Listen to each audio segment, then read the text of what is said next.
Good morning all friends.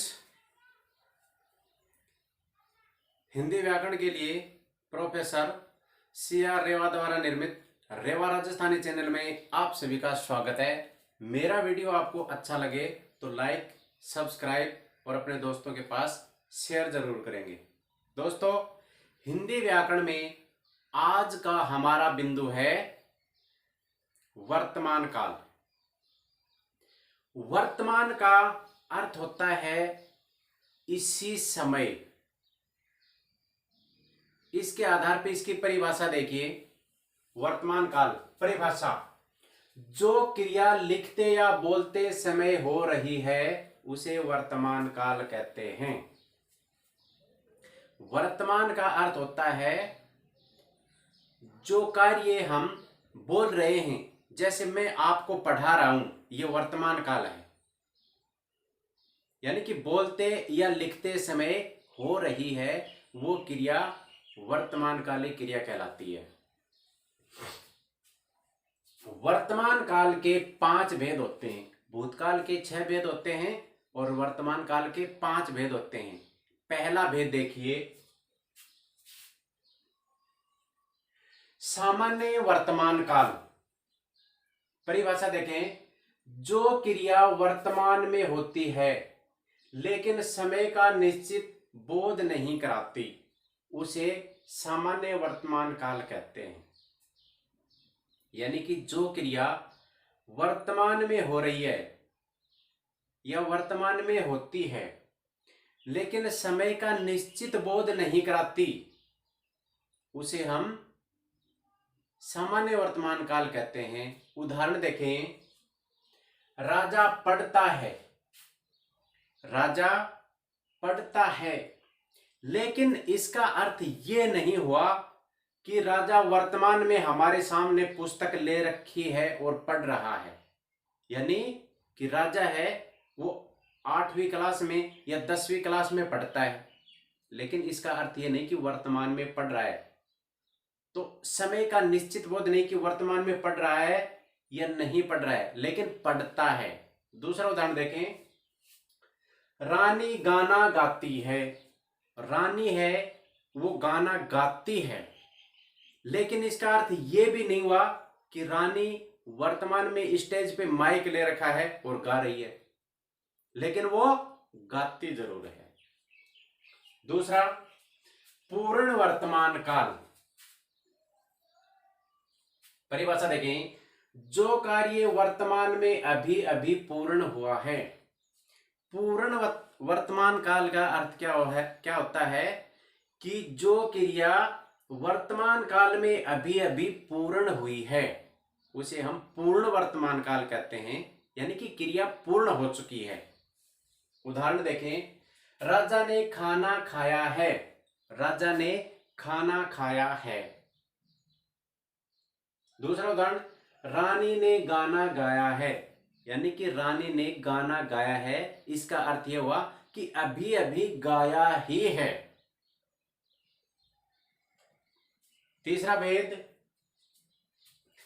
अपूर्ण वर्तमान काल। क्रिया वर्तमान में हो रही है लेकिन क्रिया अपूर्ण है, पूर्ण नहीं हुई है। परिभाषा देखें, क्रिया के जिस रूप से उसका वर्तमान काल में जारी रहने का बोध होता है। यानी कि क्रिया वर्तमान में हो रही है, जारी है, पूर्ण नहीं हुई है, तो उसे हम अपूर्ण वर्तमान काल कहते हैं। उदाहरण देखें, राजा खाना खा रहा है।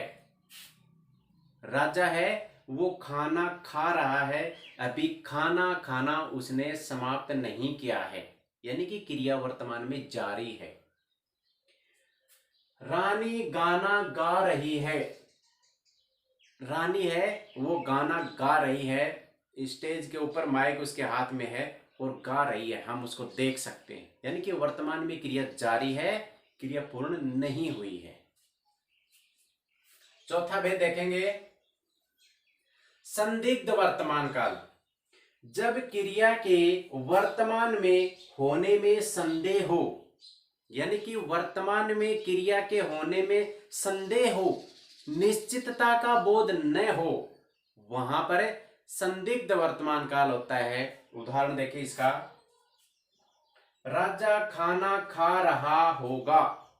राजा खाना खा रहा होगा, यानी कि हम संभावना ही व्यक्त करते हैं या संभावना व्यक्त कर सकते हैं कि जब मैं आया था मैंने देखा था कि राजा खाना खा रहा था, अब भी खा रहा होगा, लेकिन ये निश्चित नहीं है। दूसरा, रानी गाना गा रही होगी।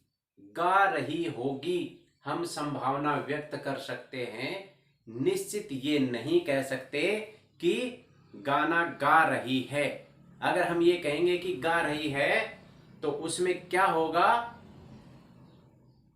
निश्चितता का बोध होगा और वो अपूर्ण वर्तमान काल हो जाएगा। पांचवा भाग देखें इसका, संभाव्य वर्तमान काल।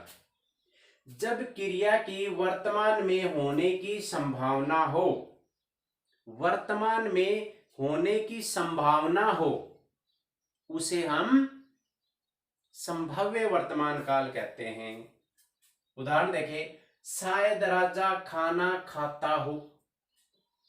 शायद राजा खाना खाता हो सकता है, लेकिन शायद यानी कि स्थिति है वो बीच में है कि खा भी सकता है और नहीं भी खा सकता, पूर्ण विश्वास नहीं है।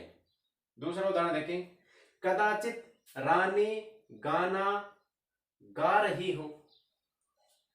कदाचित का अर्थ होता है कि शायद रानी है वो गाना गा रही हो या न भी गा रही हो, लेकिन ऐसा लगता है। इसमें भी अनिश्चितता का बोध होता है, इसमें संभावना व्यक्त की जा सकती है, पूर्ण रूप से निश्चितता का बोध नहीं होता। वर्तमान काल में आज इतना ही। मेरा वीडियो शेयर सब्सक्राइब जरूर करेंगे। धन्यवाद। जय भीम, जय भारत।